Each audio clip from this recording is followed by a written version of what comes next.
Welcome to Malifaux University. 503, Core Strategy, Corrupted Idols. Before you can play Corrupted Idols, you'll need 5 strategy markers. Naturally, these are 30mm bases, so you can make them flat if you wish, or give them some style and make them look like an idol or altar or something.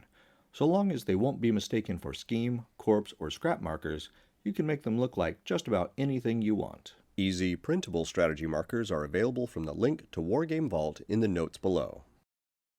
The setup for Corrupted Idols happens at the beginning of each turn.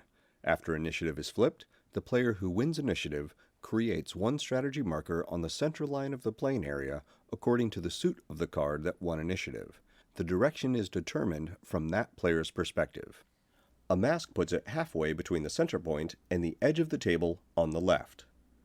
A tome puts it halfway between the center point and the edge of the table on the right.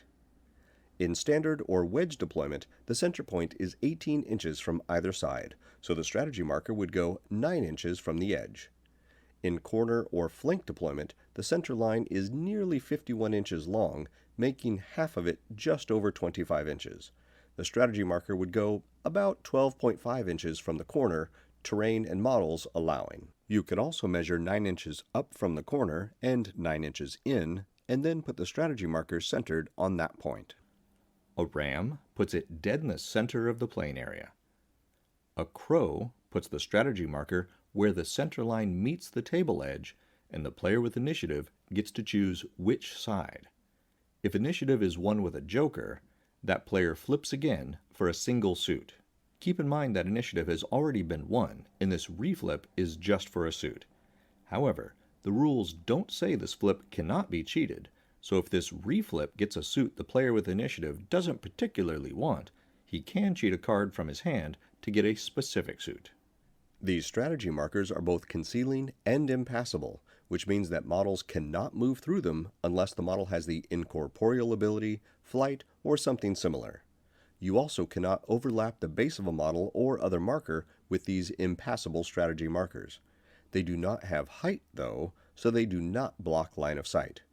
Concealing means that if any sight lines to a targeted model pass through the strategy marker, the targeted model has concealment, which imposes a negative modifier on all non-melee attack actions against that model. Shockwaves ignore concealment, though. Since you go through this process at the beginning of each turn, only one strategy marker will be on the playing area throughout turn 1. On turn 2, there will be 2 on the table, and so on. You still cannot score victory points in turn 1, however. The rulebook says you create this strategy marker, which means it cannot be placed on top of or in contact with a model or other impassable terrain, including other strategy markers. If the initiative flip would create the strategy marker in an impossible location, then it has to go someplace else. That someplace else is as close as possible to the prescribed location, as long as both players can agree neither gains an unfair advantage from it. If that just isn't possible, then you don't create the strategy marker. We'll see some examples of this in a minute. The goal of Corrupted Idols is to shove the strategy markers onto your opponent's half of the playing area. Think of these things as evil, and you want to put as much distance between you and them as possible. However, touching them causes you harm, as evil often does.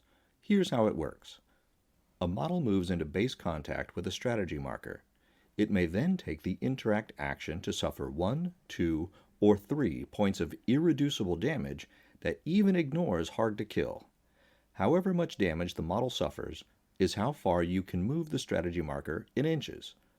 The nice thing is that it's not a push. You get to pick up the strategy marker and drop it again anywhere within the range determined by the damage you suffered, even behind another model or piece of terrain. Just be sure to measure before you pick up the strategy marker. A few rules on this. It cannot be dropped into base contact with a model or with impassable terrain. It has to be within range, but not necessarily completely within range. As long as part of the base of the strategy marker is within the range you bled for, it's cool.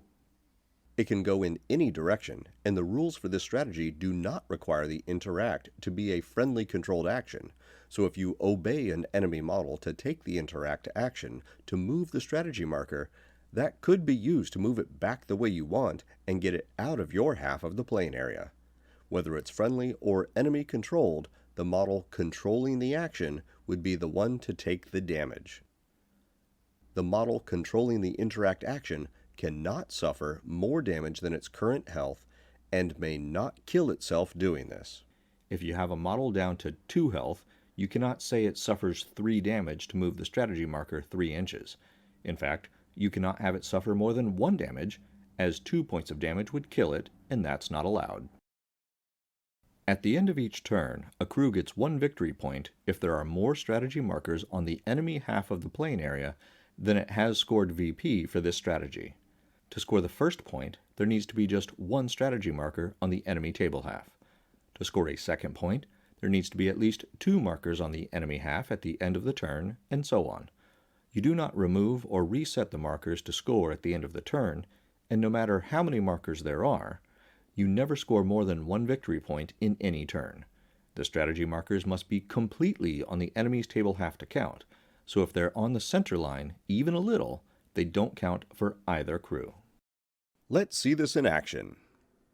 At the start of turn 1, Jax flips a 3 of rams for initiative, and Hermie flips a 9 of tomes. Neither player cheats, so the 9 of tomes wins initiative for Hermie. This is a corner deployment, so from her right, she measures 12.5 inches in from the edge of the table and creates a strategy marker on the center line. Let's skip ahead to turn 3. Turn 2 saw a ram for initiative, which created a strategy marker in the center of the playing area. In turn 3, Hermie wins initiative with a tome, just like in turn 1. The first mate is to one side of the marker, so Hermie creates the new strategy marker to the other side of the first one, just not touching it, and centered on the center line. In turn 4, luck is with, or against, Hermie, and she wins initiative with yet another tome. The first strategy marker is still in its place. There's one to one side, and the first mate is to the other. If Hermie creates the strategy marker next to the first mate, that gives her an unfair advantage. If she creates it on the other side, it'll be right next to a guard model, giving Jax an unfair advantage. Hermie has no legal place to create this strategy marker, so she doesn't create it at all. The players continue with only 3 strategy markers going into turn 4. In turn 5, Jax finally wins initiative with a crow. She can place the final strategy marker at either table edge, so she chooses the one right next to Zoraida. During this turn, Zoraida moves into base contact with the strategy marker, takes the interact action, and chooses to suffer 3 damage. She then moves the marker 3 inches into the enemy table half. She could have moved it as little as 1 inch to get it across the line, but she doesn't want to take the chance of someone else moving it back before she can score. Remember that summoned models don't count for friendly schemes or strategies and cannot take the interact action for the turn they are summoned, and can never interact with strategy markers. If you think you're tricky by summoning a model into base contact with a strategy marker and that it will move the marker and score a point for you, it just won't work that way. That's the core rules Corrupted Idols strategy. Pick up a printable set of all the markers and tokens you need to play Malifaux in the Wargame Vault. If you haven't already, join our Patreon for early, ad-free access to all new content, and be sure to visit the Malifaux University gift shop for the latest in Malifaux-themed shirts, hoodies, drinkware, and more. Links are in the notes below. And remember, play friendly games, keep it simple, and have fun.